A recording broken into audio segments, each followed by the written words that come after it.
I sat there stunned, my credit card still warm from the swipe as the restaurant door swung shut behind them.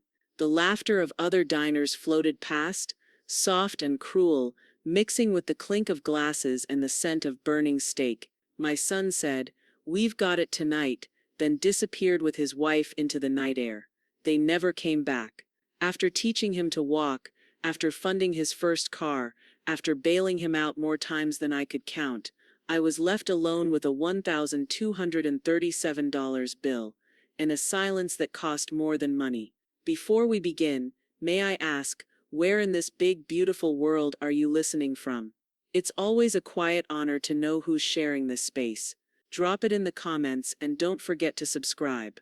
The dining room at Lambert's was alive with Friday night chatter, the clink of glasses, and the low hum of live jazz weaving through conversations. Helen Marks sat upright in her chair, her posture as crisp as her pale blue blazer.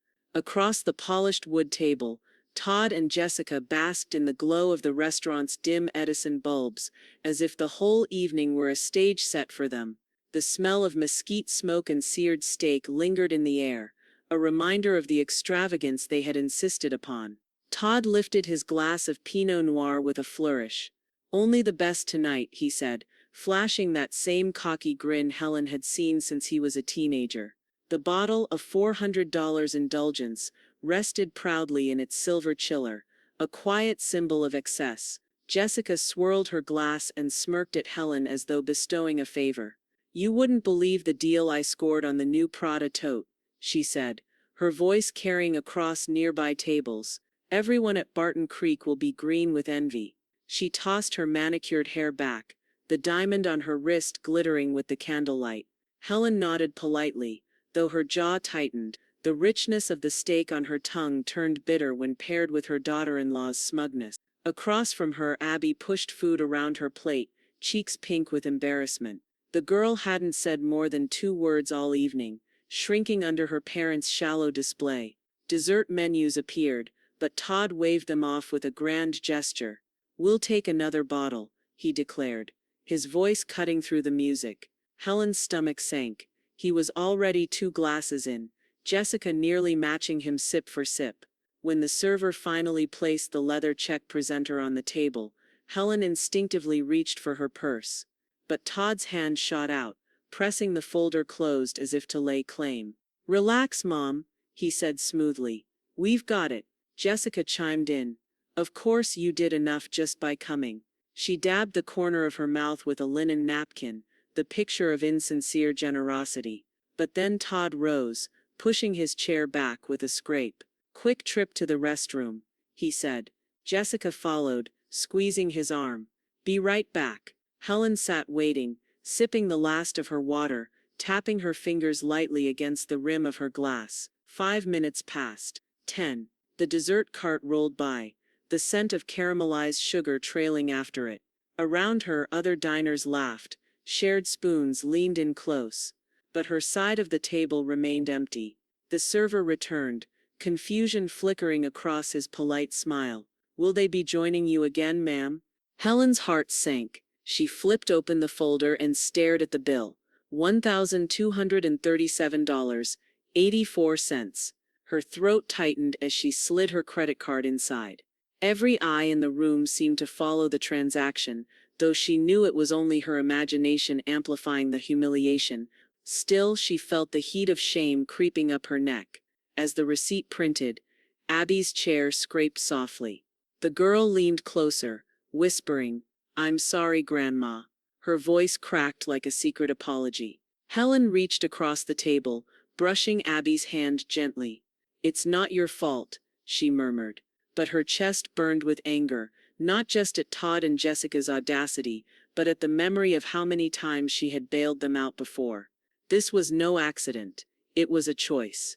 By the time she walked out into the warm Austin night, the air smelled faintly of barbecue smoke from nearby food trucks. Couples strolled past with easy laughter, their hands intertwined. Helen clutched her purse tighter, the receipt folded sharply inside like a blade. Abby's small footsteps echoed beside her, a quiet rhythm of loyalty in contrast to her parents' betrayal. Back at her modest brick home, Helen's heels clicked across the hardwood floor as she set her bag down on the entry table. The house was still filled with framed photographs of a life built on discipline and dignity. She poured herself a cup of chamomile tea, though her hands trembled faintly as she stirred the honey. Then, with the same precision she had once used to balance million-dollar ledgers, Helen went to her desk. The drawer squeaked as she pulled it open, revealing a worn leather-bound address book. Pages lined with names and numbers from her banking years waited inside, a silent arsenal of old allies. She traced her finger down the first page, her lips curling into the faintest, coldest smile. Todd and Jessica thought they had left her humiliated at a restaurant table. But Helen Marks was not a woman easily cornered. Tonight she would decide which of her old contacts to call, because dinner wasn't over. It had only just begun. The receipt lay on Helen's kitchen counter like a crime scene photo, ink pressed onto glossy paper, every digit of the $1,237.84 bill carved into permanence. She had folded it carefully at the restaurant, not out of habit but instinct, as if she already knew this night would become a weapon. The numbers weren't just totals, they were confessions. Every glass of overpriced wine, every steak cooked rare, every tip her son had gambled away on his arrogance, captured in neat print. The next morning, the faint smell of coffee filled the kitchen when the doorbell rang. Lydia Bennett marched in, her tote bag thumping against her hip like a soldier's gear. She didn't bother with pleasantries. Her sharp eyes swept over the receipt, and then up at Helen's face. "Tell me you didn't pay it," Lydia demanded, pulling out a chair without waiting for an invitation. Helen slid the paper across the table. "Of course I did. They left me no choice." Lydia's mouth tightened into a line. "Those ungrateful," she stopped herself, shaking her head. "I told you years ago Todd would try to bleed you dry, but abandoning you in public? That's cruelty with garnish." Helen's hand curled around her coffee mug. The warmth steadied her, though her voice remained cool. "They wanted me to be embarrassed. To remind me I was the bank they could always withdraw from." She looked Lydia straight in the eye. "But they've made a deposit this time, and I'm going to collect with interest." A slow, satisfied smile broke across Lydia's face. "Now that sounds like the Helen I remember." The two women leaned over the receipt like conspirators. Helen's neat handwriting began filling a yellow legal pad, details of the night written out in precise lines. Time, order, server's name, the exact moment Todd and Jessica excused themselves. Her pen moved with the discipline of her banking years, when precision meant the difference between profit and loss. Once the notes were finished, she opened her laptop, the screen casting a faint glow against her determined expression. "I'm filing a civil complaint," Helen said, her fingers typing steadily. "Small claims first. Make it official." Lydia tapped her nails on the table.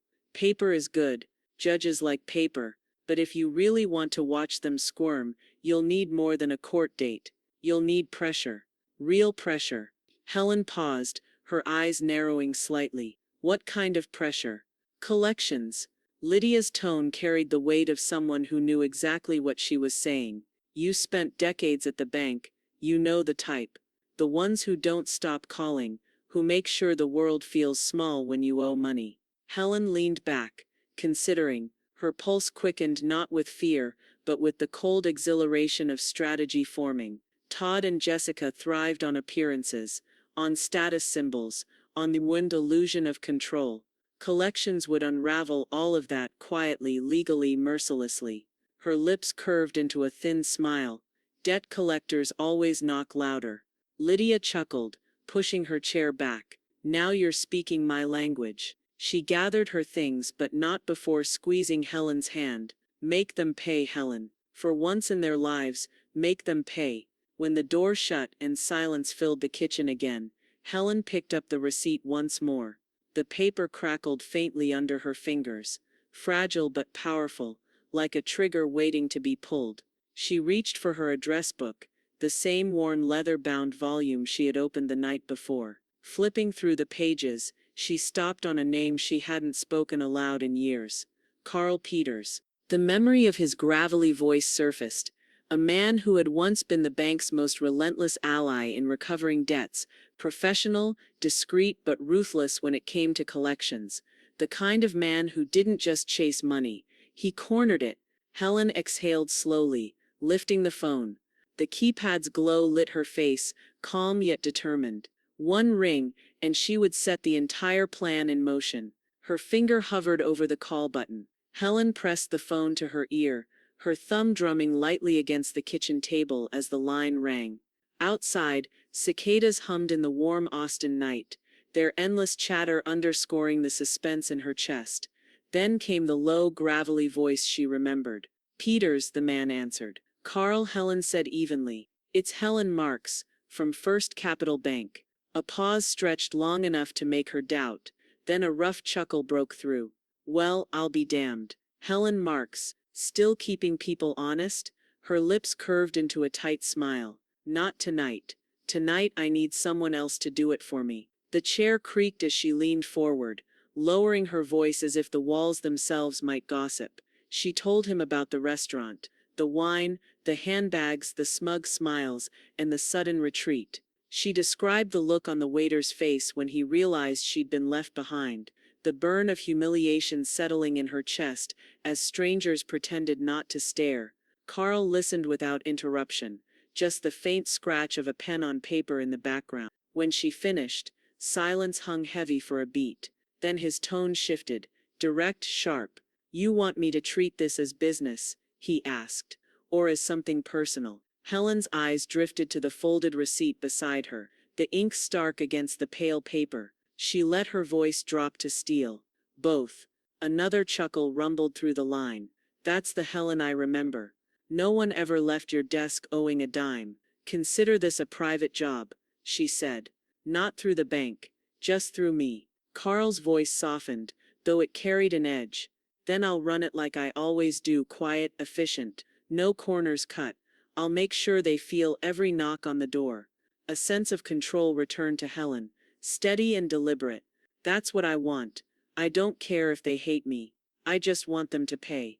Across the kitchen, Lydia leaned against the counter, arms folded. She had listened to every word, eyes glinting with satisfaction. When Helen ended the call, Lydia pushed off the counter. "Now it's their turn to sweat," she said, her voice carrying a note of triumph. Helen tucked the receipt back into her folder. "And I won't lose a minute of sleep." For a moment, the two women stood in silence, the sound of the refrigerator's hum filling the air. The plan had shifted from talk to action. Helen felt the weight of years of being taken advantage of finally tilt in her favor. Later that evening, Carl sat in his small office on the east side of Austin, files spread across his desk. His workspace smelled faintly of old coffee and ink toner, the low buzz of the desk lamp the only sound breaking the quiet. He fed Todd and Jessica's names into his system, his fingers tapping with the rhythm of a man who had chased hundreds of debts before. What he found made his eyebrows lift. Mortgage payments overdue, credit cards maxed out, auto loan teetering on default. Their shiny world of handbags and wine was stitched together with nothing but fragile, fraying credit lines. Carl leaned back in his chair, the leather groaning under his weight. "Well, well," he muttered, a faint grin tugging at his mouth. "Looks like the golden couple's running on fumes." He reached for the phone again, ready to update Helen, but first he slid the file into a new folder marked in bold ink, "Mark's Collection, Priority." Tomorrow Todd and Jessica would learn that a dinner bill was only the beginning. Carl spread the papers across Helen's dining room table like evidence in a trial.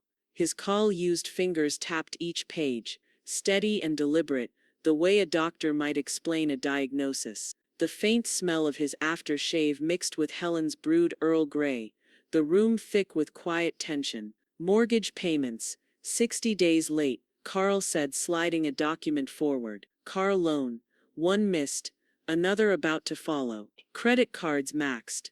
Some are only making minimums, and even that's starting to slip." Helen leaned closer, her reading glasses perched low on her nose. The numbers bled off the page, debts stacked like bricks waiting to collapse. She had seen these patterns before in her banking days. People who looked rich but carried nothing but air. "Perfect," she murmured, almost to herself. Leverage. Lydia, perched at the end of the table with her arms crossed, snorted. So the handbags and wine are all smoke and mirrors. Shocking. Carl smirked faintly. Not shocking, predictable. People like Todd and Jessica don't live within their means. They live within other people's patience. Helen's lips pressed into a thin line. The memory of the restaurant still burned, but now anger was sharpening into resolve. Every overdue notice and balance Carl laid out was another nail she intended to drive. Carl flipped to the last sheet. They've been juggling accounts, shifting balances, opening new credit lines just to keep up appearances. That game's almost over. He leaned back in his chair, watching Helen. Your move. Helen's eyes drifted to her phone, which sat face down on the table. I've already filed the civil complaint, she said. Now we push pressure. I want them to feel every door closing before the court date. Carl gave a slow nod, the kind that confirmed his agreement without need for words. Later that afternoon, Helen scrolled through her phone at the kitchen counter. Abby sat nearby with homework spread across the table, the scratch of her pencil faint in the silence. Helen's thumb froze mid-scroll. Jessica had posted a picture. The woman stood in a boutique mirror, holding up a glossy leather handbag, the caption reading, "A woman's worth is measured in quality." Helen's chest tightened, but not from sadness. Cold amusement curled at the corners of her mouth. She turned the phone toward Lydia, who had stopped by again with her usual bluntness. Bought with money they don't have, Lydia said flatly, shaking her head. Helen's voice was calm, almost serene. And soon money they'll never see again. For a brief moment, Abby looked up, her eyes darting between the two older women. Something in her grandmother's tone made her sit a little taller, her quiet loyalty written in the faint smile tugging at her lips. Helen reached over, smoothing a loose strand of Abby's hair back into place. The girl bent back over her notebook, her silence an unspoken alliance. That night, Carl returned to his office. The hum of his old desktop filled the small space, the glow of the monitor painting harsh lines across his weathered face. He typed quickly, pulling together the paperwork that would turn Helen's grievance into something official and undeniable. He paused for only a second, pen hovering over the final form, before scrawling Helen's name across the header. The sound of the printer spitting out pages filled the room. The legal notice once mailed would mark the beginning of something Todd and Jessica couldn't charm or dodge. A dinner bill was a nuisance. A debt collection notice was a shadow that followed everywhere. Carl stacked the papers neatly, slid them into a crisp manila envelope, and sealed it with a firm press. He exhaled through his nose, satisfied. Tomorrow the first knock would land, and the Marks household would discover that debts, like secrets, never stayed hidden for long. The letter arrived on a Tuesday morning, buried between credit card offers and a flyer for pest control.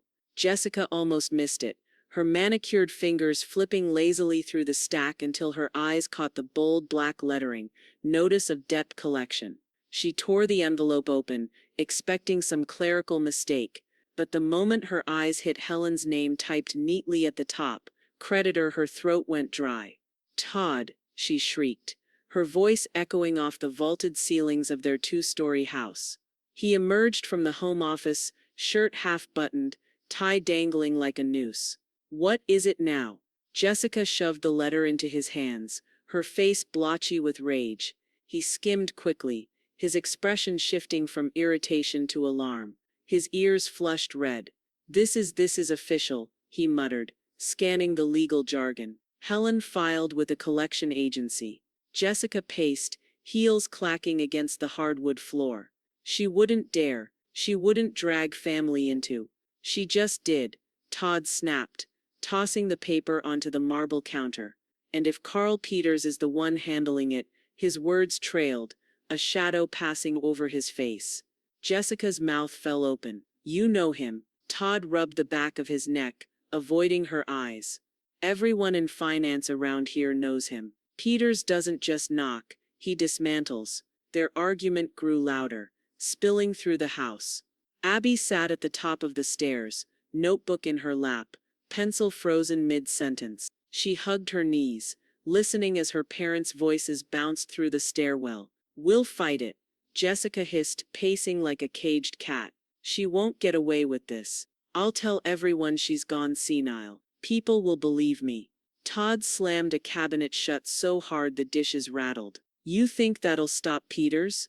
He doesn't need to believe her. He's got paperwork, receipts, law on his side. We're exposed, Jess. Exposed. From her perch on the steps, Abby felt the walls of the house tremble, not from the slam of cupboards, but from the cracks spreading in her parents' confidence. She hugged her notebook tighter, heart racing with something she couldn't yet name: fear, shame, maybe relief that someone was finally holding them accountable. Down the street, life went on as usual. Lawnmowers droned, sprinklers hissed, neighbors waved at delivery drivers. But inside the Marks' house, silence followed their argument like an intruder. Neither of them knew how to throw out. Jessica slumped into a chair, gripping her temple. Todd stood frozen, staring at the letter as if it were a loaded weapon. Meanwhile, across town, Helen poured hot water over a bag of chamomile tea. The steam curled upward, softening her face in the dim kitchen light. She sat at her small oak table, calm as a queen in her own quiet court. No trembling hands, no restless pacing, just the slow clink of porcelain as she stirred in a spoonful of honey. Lydia arrived unannounced, slipping through the back door with her usual blunt energy. "Well?" she asked, setting her purse down. Helen lifted the teacup, her movements deliberate. "The letters went out yesterday. They'll have opened them by now." Lydia's grin was wolfish. "Then right about now your son's face is redder than that tie he never wears straight." Helen sipped her tea, savoring the calm. "Good. Let him sweat." The phone rang, sharp and unexpected. Helen set her cup down, picking it up with the same composure she'd carried all along. On the other end, a man's voice spoke clearly, his tone official yet tinged with indignation. "Mrs. Marks, this is David Klein, manager at Lambert's. I understand there's a dispute regarding your dinner last week." Helen's pulse quickened, though her voice remained steady. "Yes, I was abandoned at my table." "Well," Klein said firmly, "we remember it clearly. And if you need testimony, we're willing to provide it." Helen's eyes flicked to Lydia, who raised her brows in approval. The tea had grown lukewarm, but inside Helen felt heat rush through her veins, not the burn of humiliation this time, but the fire of momentum. The evidence wasn't just hers anymore. Now the restaurant itself stood ready to speak. David Klein arrived at Helen's house with a clipboard and the nervous precision of a man who kept tidy books for a living. The afternoon light slanted across the dining table, illuminating the neat stack of papers he laid down. Outside, a lawnmower rattled inside. The only sound was the soft tick of Helen's wall clock counting out their patients. "We keep a log for high-ticket tables," Klein said, adjusting his glasses. "Times, server names. Even restroom breaks when they create payment confusion." He slid a signed statement forward. "Your son and his wife left at 9:18 p.m. They didn't return. The bill was paid by you at 9:31. Our staff will attest to that." Helen read the first paragraph, then the last, her finger pausing on her own name, witness to her humiliation, now anchor to her case. "Thank you," she said, voice level. "This helps." Klein nodded, relieved to be useful. "I'll also make myself available if a judge wants to hear directly." He stood, smoothing his jacket. "I'm sorry this happened to you, Mrs. Marks. We don't like seeing people treated that way." When the door closed, Helen exhaled slowly and called Carl. Moments later, he strode in like a draft of cold air. No frills, just purpose. He scanned the statement, lips tightening at the right places. "Good," he said. "Contemporaneous notes. Third-party confirmation. Juries eat this up. Judges even more." He took a photo, then another. "I'll file it into the record with your complaint." "Do it," Helen replied. She poured him coffee without asking. He took it black, no hesitation. Papers whispered as he clipped them into a folder. The sound like the snap of a lock. Carl tapped his phone, thumbs moving with the speed of habit. "Filed," he said. "Time stamped, acknowledged. Now they'll feel it from both ends.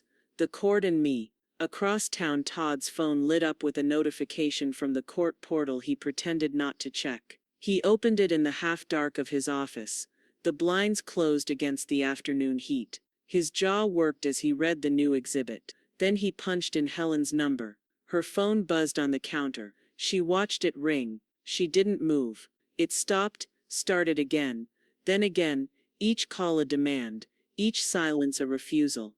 "Answer him if you want," Lydia said from the doorway, dropping a bag of groceries with a thud, "or let him scream into the void.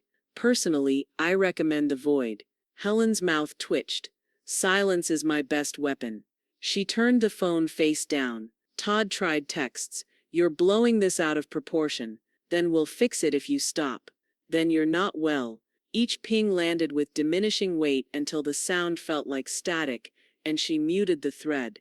Meanwhile, Jessica sat at a cafe with two women from her Pilates class. She lifted her latte and launched into a monologue about handbags, status, resale value, until one friend glanced at a phone, then at Jessica, then away. A link glowed on the screen, a neighborhood forum thread whispering about a dinner dash and a collection notice. "We should go," the friend said lightly. "Already standing. I forgot I had something." The other followed, too quick, too bright, like stage actors missing their cue. Jessica sat frozen, lipstick perfect, hands trembling around a cup that suddenly felt too heavy. At home, Abby watched her mother return early, eyes red, silence brittle. No one asked why. No one apologized. Abby slipped into Helen's kitchen that evening, setting her backpack down and reaching for an apple without a word. Helen sliced it for her, each crisp cut an answer. Carl texted just after sunset. Statement filed. Court acknowledged. Then a second buzz. Docket updated. Helen opened the link. The county portal loaded with a blue banner and tidy black font. A date appeared, precise as a heartbeat. Hearing scheduled. Judge assigned. Location confirmed. She lifted her tea, felt the steam on her cheek, and let the moment settle. The next knock wouldn't be a collector. It would be the court. And there would be no restroom to hide in, no bill to leave behind. The courthouse smelled faintly of old wood polish and paper, the kind of scent that carried the weight of decades of judgments. Helen stepped inside, spine straight, her sensible shoes clicking softly against the tiled floor. Lydia trailed behind her, brisk and steady, while Carl carried a slim black folder tucked neatly under his arm. Across the hallway, Todd leaned against the wall in his tailored suit, flashing a grin that didn't reach his eyes. Jessica adjusted her silk blouse, whispering something in his ear that made him chuckle. They looked polished, rehearsed, confident that Helen wouldn't dare stand tall against them. But Helen walked past without pause, her eyes fixed on the courtroom door. Inside, Judge Miller presided with the weary patience of a man who had seen it all. His gavel rested nearby, though his voice alone seemed sharp enough to keep order. "Case of Marks versus Marks," he called, adjusting his glasses. "Let's begin." Todd rose with the swagger of someone who believed charm could outmaneuver truth. "Your Honor, this is nothing more than a family misunderstanding. A dinner bill of all things." "My mother has sit," Judge Miller interrupted, holding up a hand. "You'll have your turn, Mrs. Marks." Helen stood. Her hands didn't tremble as she opened her folder. "I was abandoned at a restaurant with a bill of $1,237.84. I paid it myself. I brought proof." She placed the crisp receipt on the bench, followed by the signed statement from Lambert's manager, and finally Carl's formal collection notices. The papers made a soft, decisive thud as each hit the wood. Judge Miller leaned forward, scanning the evidence. "All properly dated. All consistent. Mr. Marks, your response." Todd opened his mouth, but no words came out. His practiced smirk faltered, replaced by a flush creeping up his neck. He glanced at Jessica, who rolled her eyes dramatically. "Your Honor," Jessica cut in, her voice honeyed but sharp at the edges. "This is ridiculous. She's blowing this out of proportion, dragging us through court over a dinner. We're family." "Enough," Judge Miller snapped, his gavel striking once. The sound cracked through the air like thunder. "This is a court of law, not a kitchen table argument. You will speak when addressed, Mrs. Marks." Jessica's cheeks turned scarlet as she slumped back in her chair, arms folded tightly. In the gallery, Abby sat small and quiet, her hands clasped in her lap. She kept her eyes on the floor, but every now and then she peeked at her grandmother, her lips pressed together in something like pride. Todd tried again, his voice thin now. "It was a misunderstanding. We were coming back. Helen raised her chin. "They didn't come back, Your Honor. The manager, the staff, the receipt, they all confirm it." The silence that followed was heavy. Papers rustled, the hum of the fluorescent lights filling the room. Finally, Judge Miller closed the folder and looked down at Todd and Jessica. "I see no basis for dismissal," he said firmly. "This matter will proceed to trial." The words landed like a gavel strike of their own. Todd's mouth fell open. Jessica gasped audibly. In the back row, Lydia's grin spread slow and satisfied, while Helen allowed herself the smallest exhale of relief. The case wasn't over, it was just beginning. The courtroom was cooler this time, the hum of the overhead fans pushing against the Texas heat outside. Helen sat at the plaintiff's table with her papers stacked neatly in front of her, her fingers resting lightly on the folder as though she were guarding a secret weapon. Across the aisle, Todd whispered furiously to Jessica, their heads bent together like conspirators caught mid-scheme. Judge Miller adjusted his glasses. "Proceed with your filing, Mrs. Marks." Helen rose, her movements deliberate, precise. She laid the documents on the bench one by one. The restaurant testimony signed by David Klein, Carl's formal notices of collection, and finally the credit reports Carl had pulled. The rustle of paper echoed louder than voices, sharp and undeniable. "Everything is dated, signed and verified," she said, her voice steady. "They abandoned me. I paid, and here is proof of their pattern of unpaid debt." Carl stepped forward when Judge Miller gestured. "Collections don't run on sympathy, Your Honor," he said in his gravelly tone. "They run on facts, receipts, defaults, delinquency. Mr. and Mrs. Marks' record is consistent. Missed payments, maxed out lines of credit, revolving debt. The kind of pattern that makes creditors nervous." Todd's chair scraped as he shot to his feet. "Objection. This has nothing to do with dinner. It has everything to do with credibility," Carl countered. Jessica tugged at Todd's sleeve, pulling him back down. She stood instead, flashing a brittle smile. "Your Honor, this is all a misunderstanding. We stepped away for a moment, and my mother-in-law, well, she overreacted. We intended to come back." The lie hung in the air like smoke. Lydia, sitting in the gallery, let out a quiet snort of laughter that drew stares. She didn't bother to hide her smirk. Judge Miller's eyes narrowed. "Mrs. Marks, your son and his wife are suggesting you filed this action in error. Is that correct?" Helen lifted her chin, her hands folded neatly before her. Her voice carried not anger, but a cool finality. "I paid the bill. They abandoned me. This is not vengeance, it is justice." The gallery stirred. Even Abby, seated at the far end, raised her eyes from her notebook to look at her grandmother with something like awe. Todd tried again, his voice cracking under the weight of his own denial. "She's twisting this, enough."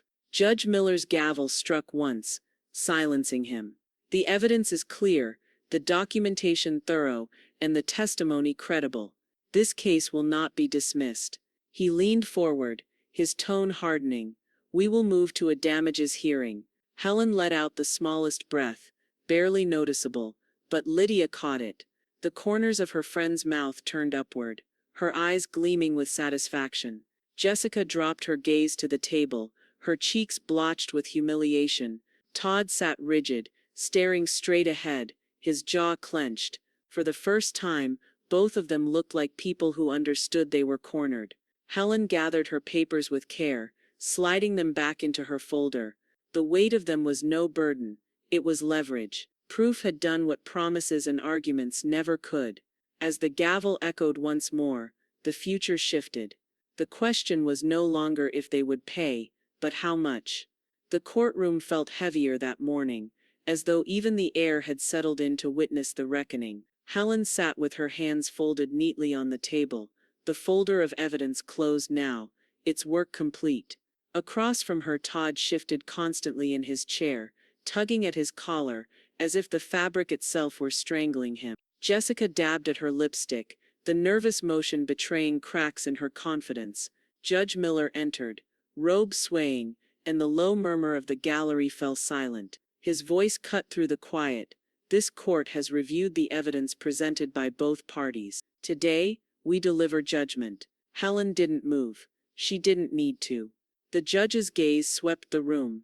The receipts, testimony, and notices from collections establish without doubt that Mrs. Marks was abandoned by her son and daughter-in-law and forced to pay a substantial restaurant bill on their behalf. The defense's claim of a misunderstanding is unsupported and not credible. Jessica clutched Todd's arm, nails digging into his sleeve. He pulled away, his face pale. Judge Miller's tone sharpened. The court orders repayment of the original bill in full. He paused, letting the words hang like a weight. Additionally, damages for undue stress, humiliation, and financial exploitation are granted, including legal fees. The total judgment comes to... He glanced down at the papers. $10,412. The words dropped like a hammer. Jessica gasped, the sound raw and unpolished. 10,000. Her voice broke, echoing across the hushed room. Over dinner, Judge Miller's gaze fixed on her, stern and cold. Over abandonment, Mrs. Marks. Over betrayal. Todd tried to muster defiance, but his voice cracked. This is absurd. She's my mother.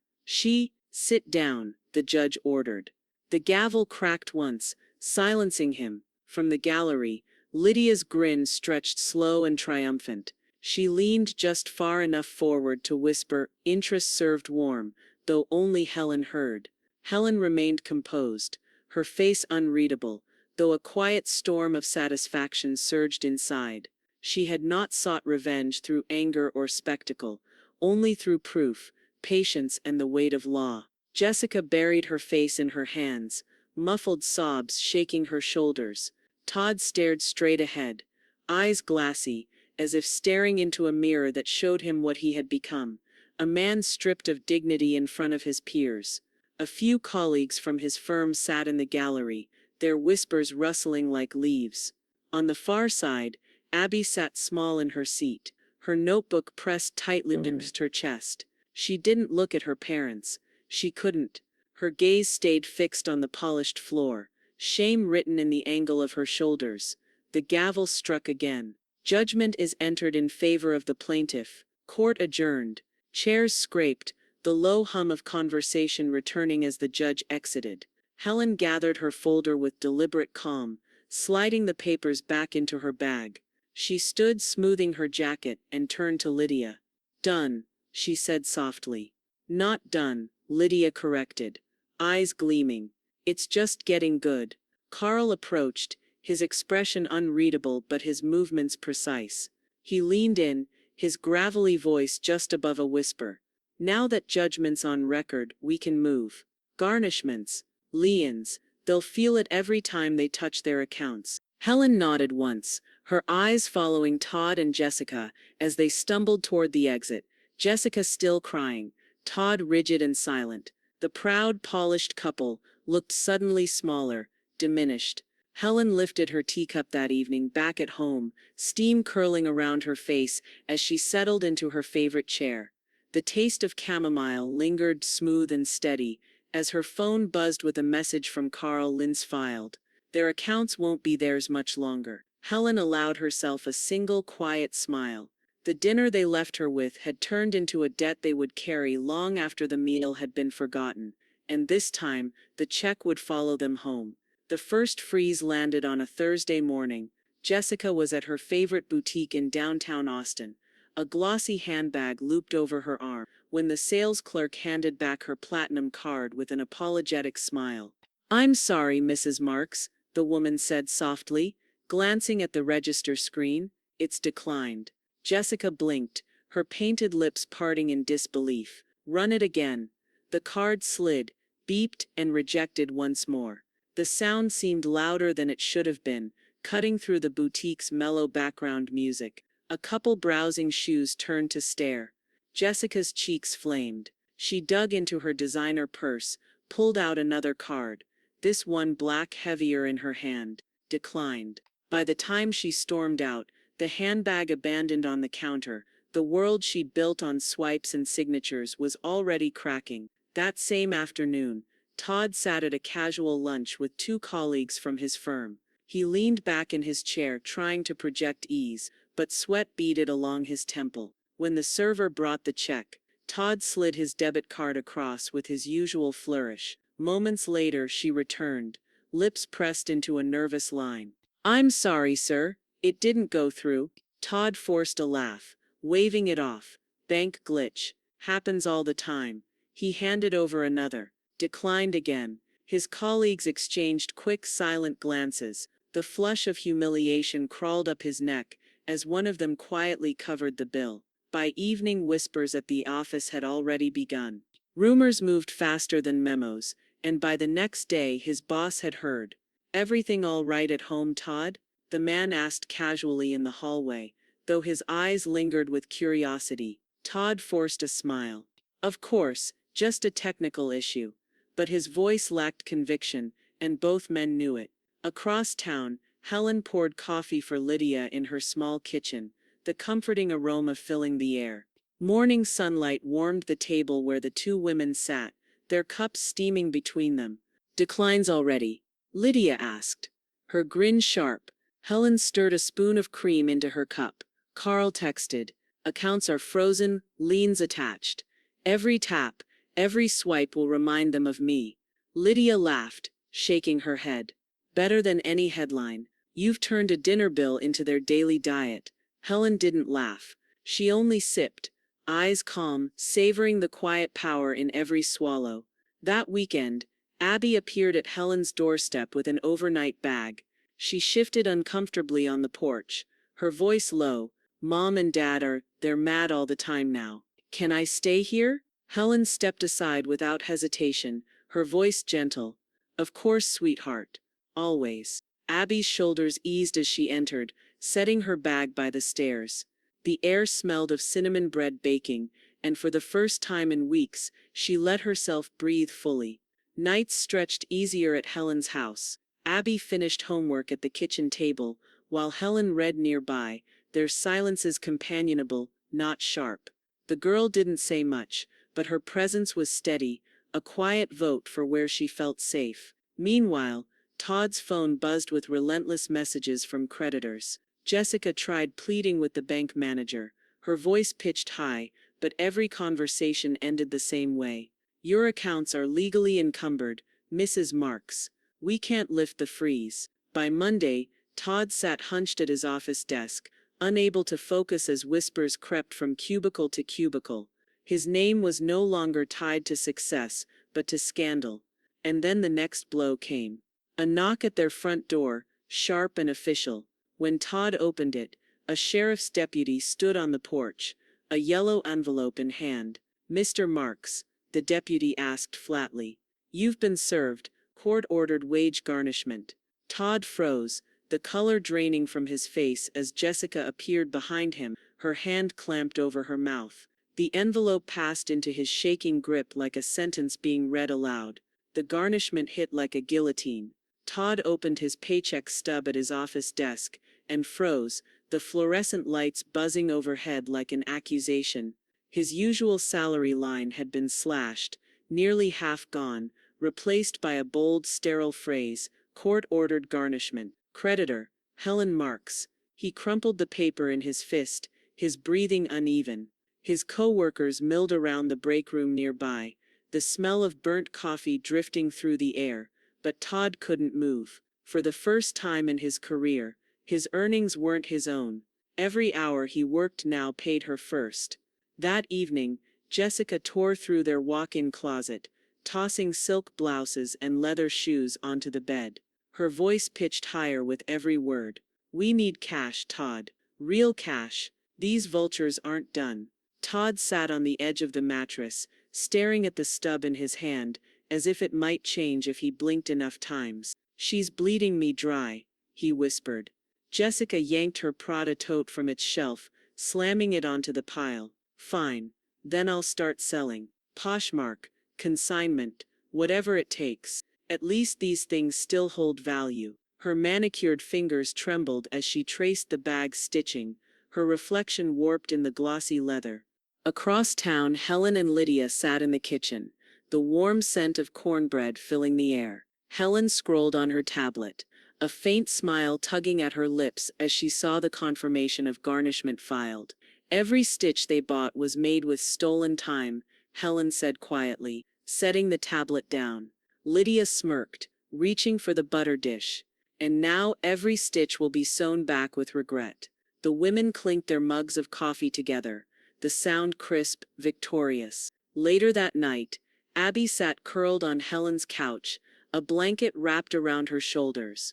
The television flickered in the background, muted, the glow softening the lines of her face. She glanced at Helen hesitantly. "Grandma," she whispered, "I feel safer here than at home." Helen's chest tightened. She reached over, tucking a stray strand of Abby's hair behind her ear. "You'll always have a place here. Always." Abby gave the smallest nod, eyes glistening, and sank deeper into the couch cushions. But safety never lasted long in the Marks household. Jessica returned from another failed attempt at pawning jewelry, her eyes red and her temper brittle. She found Abby folding laundry in the living room, her quiet presence a contrast to the chaos. "You think this is funny?" Jessica snapped suddenly, startling her daughter. "You think living with your grandmother makes you better than us?" Abby froze, clutching a towel to her chest. "I didn't. You're just like her." Jessica spat, her voice sharp as broken glass. "Always judging, always waiting for us to fail." Abby shrank into herself, eyes brimming but said nothing. Jessica turned away quickly, muttering curses under her breath, leaving behind a silence that stung more than the words themselves. Meanwhile, the city's whispers began to grow louder. The Austin Chronicle picked up the story, framing it in bold: "Grandmother collects debt from son. Court orders garnishment in family feud." The headline stretched across the top of the Austin Chronicle like a scarlet banner. "Austin grandmother wins against deadbeat kids." Helen read it over her morning tea. The paper spread neatly across the table. The smell of chamomile lingered, the steam rising in curls as her eyes skimmed the article. Every detail was there. The $1,237 dinner, the courtroom evidence, the judgment, the garnishment. Outside, the neighborhood woke with the chirp of sprinklers and the hum of passing cars. But inside Helen's kitchen, silence reigned, broken only by Lydia's laugh as she leaned over the counter. Front page. Lydia tapped the photo. Helen leaving the courthouse, posture regal, folder in hand. "Fame looks good on you. If you dyed your hair, you'd look like a senator." Helen shook her head lightly, folding the paper with deliberate care. "Fame isn't the point. Truth is." Across town, Todd sat hunched in his office, the newspaper folded into a cruel square on his desk. His co-workers had already read it. He could feel their eyes on him, their whispered conversations halting the moment he stepped into the break room. The smell of burnt coffee only sharpened his nausea. Jessica fared no better. At her favorite salon, the usual chorus of compliments and gossip went silent when she walked in. One woman whispered to another, "Not nearly quiet enough. That's her. The one who skipped out on her own mother-in-law." Jessica's cheeks burned as the stylist draped the cape around her shoulders. For the first time, she wished she were invisible. At Helen's house, Abby sat at the kitchen table, the paper spread between her hands. She traced her finger under the headline, lips tugging into a small private smile. "You're famous, Grandma," she said softly. Helen glanced at her granddaughter, studying her quiet pride. "Not famous, just finally heard." Abby nodded, her chest swelling. For weeks she had carried the shame of her parents' cruelty, but now the story belonged to someone else. Her grandmother, who had stood her ground when no one else dared. Later that day, Lydia dropped by again with groceries, unable to resist basking in the victory. "Half of Austin read your name this morning." People are rooting for you. You embarrassed them without even raising your voice. Helen poured her friend a cup of coffee, the rich aroma filling the room. They embarrassed themselves. I just held the mirror up. But across town, Todd's pride crumbled into fury. That night, after Jessica went to bed, he sat at the kitchen counter with a drink in his hand and his phone glowing in the dark. His thumbs flew over the screen, the words venomous. "You'll regret this. You're destroying your own family. I'll never forgive you." Helen's phone buzzed on her nightstand. She read the first message, then the next, her jaw tightening, but she didn't respond. She simply took a screenshot, attached it to an email, and sent it straight to her lawyer. The next morning, Judge Miller's office reviewed the texts. Harassment wasn't tolerated, not in his court. By afternoon, a new order was filed, an increase in penalties, punitive damages added for intimidation. Helen received the notice with a calm sip of her tea. Todd thought anger could shake her resolve, but all he had done was dig his own pit deeper. The courtroom was hushed, the weight of the judge's words hanging in the stale air. Helen sat steady at her table, her hands folded, her breathing calm, while Todd shifted uneasily, his tie pulled loose like a man preparing for a noose. Jessica dabbed her eyes with a tissue, mascara smudging in streaks that betrayed a night of restless tears. Judge Miller's voice cut through the silence like a blade. This court has reviewed the defendant's conduct following judgment, specifically the harassing text messages sent to the plaintiff. Such behavior is not only unacceptable, but grounds for further penalty. Todd's head jerked upward, his mouth opening in protest, but Jessica squeezed his arm with a panicked whisper. "Stop, just stop." The gavel struck once. Punitive damages are hereby added, an additional $12,000, bringing the total owed to over $22,000, payable with interest. The sound of the number was a wrecking ball. Jessica's tissue slipped from her hand to the floor. Todd's jaw clenched so hard Helen thought his teeth might crack. For Helen, the number was more than money, it was balance. She didn't smile, but her eyes gleamed with a satisfaction she didn't bother to hide. The same son who once boasted he could buy and sell her dignity was now legally indebted to her for more than he'd ever willingly given. Jessica broke first. Back at their home, she sat in the walk-in closet surrounded by half-empty shelves. Designer shoes were gone, handbags boxed and hauled to resale shops. The air smelled faintly of leather and dust, a hollow echo of her former pride. "I can't live like this," she cried, her voice sharp with panic. "People are laughing at us, Todd." Laughing. Todd sat slumped in the doorway, still in his wrinkled work shirt. His firm had begun quietly pushing him aside. Projects reassigned, meetings scheduled without him, colleagues' laughter cutting off whenever he entered the room. "You think I don't hear it?" he snapped. "You think I don't see them whisper? I'm the joke in every break room now. My own mother made sure of it." Jessica buried her face in her hands. "We can't survive this.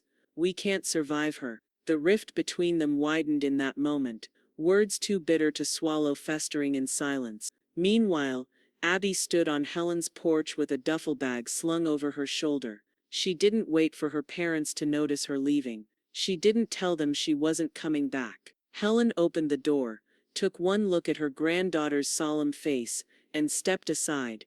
"No questions," Abby whispered, her eyes damp. "None," Helen said softly. She rested a hand on the girl's shoulder. "You're home now."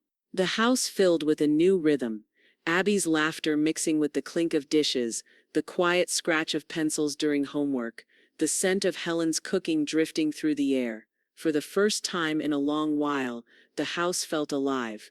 One evening Lydia stopped by with a bottle of cheap red wine and the smirk of a woman who relished poetic endings. She lifted her glass toward Helen. Poetic justice served warm, with a side of interest. Helen clinked gently, her smile restrained but real. Justice tastes better when it's earned. In the Marks household across town, the silence was heavier. Bills piled on the counter, notices stamped in red ink. Neighbors passed their house with lowered voices, the whispers sharper than any headline. Jessica avoided gatherings, while Todd dragged himself to work with the dread of a man walking into a spotlight of ridicule. But the real blow came with a letter in a plain white envelope, delivered by certified mail. Todd tore it open at the kitchen counter, the papers shaking in his hands. His eyes scanned the words and the color drained from his face. "Court auction," he muttered hoarsely. Jessica looked up, dread creeping across her features. "Auction? For what?" Todd swallowed hard, the taste of defeat thick on his tongue. "The car. They're repossessing the SUV." The house went silent, Jessica's sob the only sound. Helen, across town, sipped her tea as the phone buzzed with Carl's message. Auction date set. Their ride's about to become someone else's prize. The sheriff's auction was held on a cracked asphalt lot behind the Travis County 1 pound, the kind of place where forgotten vehicles gathered in silence until strangers assigned them new lives. The late morning sun bore down hard, the smell of oil and hot rubber thick in the air. A crowd of bidders stood scattered, clipboards in hand, eyes narrowed like predators scanning a herd. In the center of the lot gleamed Todd and Jessica's pride, a glossy black SUV, polished until it seemed almost desperate to keep its dignity. Helen spotted it immediately, the same car Jessica used to brag about, heated leather seats, a high-end sound system, worth every penny. Now its windows reflected nothing but the restless crowd.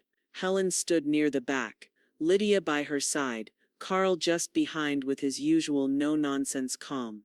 Abby lingered close to Helen, clutching her arm as if the sight of her parents' downfall was both frightening and necessary. The sheriff, broad-shouldered and blunt, raised his clipboard.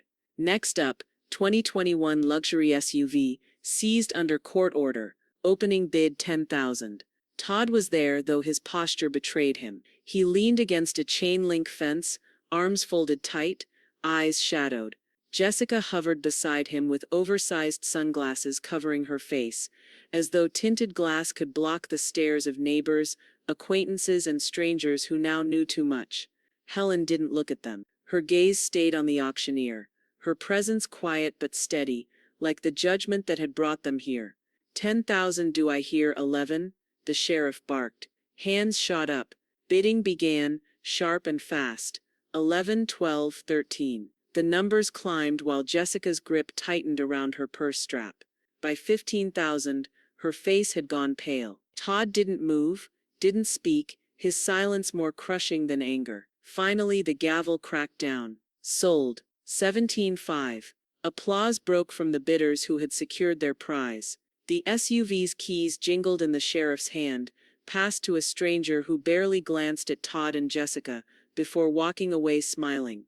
Jessica turned her face into her hands, shoulders shaking. Todd stared at the asphalt, jaw locked, as if the ground might swallow him whole. Helen felt Abby's small arms circle her waist, the girl pressing her face into her grandmother's side. "You never left me," Abby whispered, her voice trembling with both sorrow and gratitude. Helen wrapped an arm around her, steady and warm. "And I never will." Lydia let out a low whistle, shaking her head. All that flash, gone in 60 seconds. She gave a half-smile toward Carl. "Debt collectors always finish the meal, don't they?" Carl didn't bother smiling. He simply nodded, his eyes fixed on Todd, who still hadn't moved. "Every time," he said, his voice flat but certain. As the crowd dispersed, Helen lingered for one last look at the SUV. Not at the metal and glass itself, but at what it represented. Arrogance crumbling into consequence. She hadn't needed to raise her voice or lift a finger.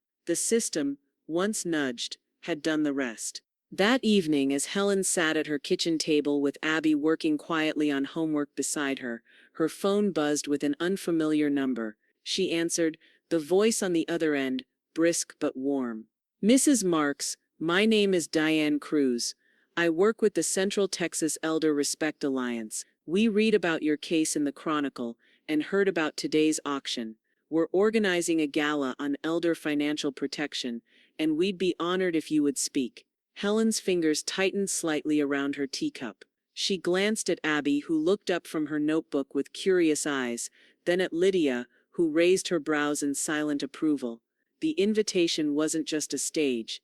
It was recognition, a chance to turn her personal justice into something larger. Helen's voice was calm when she answered, "Tell me when and where."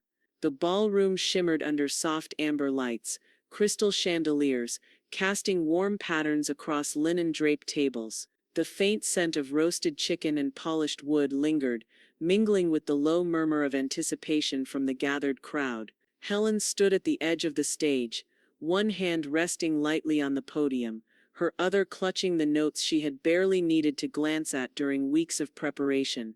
The gala was packed. Local officials, attorneys, small business owners, community advocates, all gathered under the banner of the Central Texas Elder Respect Alliance.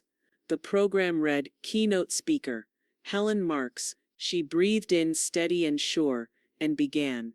"Some people think betrayal comes only in big forms, contracts broken, fortunes lost, but sometimes betrayal looks like something small. A dinner bill, a family leaving you behind at a table you paid for." A ripple of recognition ran through the audience. They had read the articles, whispered about the auction, passed around the headlines, but now they heard it from the source. Helen's voice was calm, deliberate. "When my son and his wife decided I was disposable, they weren't just leaving me with a check, they were leaving me with a choice. I could carry their shame in silence, or I could turn it into justice. I chose justice." Applause rose, steady, then built into something louder. Helen paused, letting it wash over her before continuing. "Elder financial abuse isn't always strangers and scams or identity thieves on the internet. Sometimes it's your own family, the people who should protect you most. And that is why I stand here, not just for myself, but for every senior who's ever been told to sit down and pay quietly." From her seat in the front row, Abby's face glowed with pride. She clapped harder than anyone, her eyes fixed on her grandmother with something close to awe. She had witnessed the betrayal, but now she witnessed the transformation, the humiliation reshaped into power. Carl sat further back, his broad shoulders filling the chair, arms crossed but a faint nod betraying his respect. He wasn't a man of applause, but his quiet acknowledgement carried weight. Beside him, Lydia leaned forward, grinning, whispering toward Helen as the clapping died down. "Debt settled." Helen looked directly at her, her expression resolute. "No," she said into the microphone, her voice carrying across the hall. Balance restored. The room erupted again, this time with a standing ovation. The sound of clapping, cheers, and the scrape of chairs filled the space, echoing off the high ceilings. Helen didn't smile wide. She didn't need to. Dignity radiated from her stillness, from the way she held her head high. As the applause settled, she spoke her final words, the sentence she had carried like a weapon since that night at the restaurant. Her voice dropped lower, steady as stone. "They abandoned me at the restaurant to pay the bill alone, so I sent them the debt collector instead.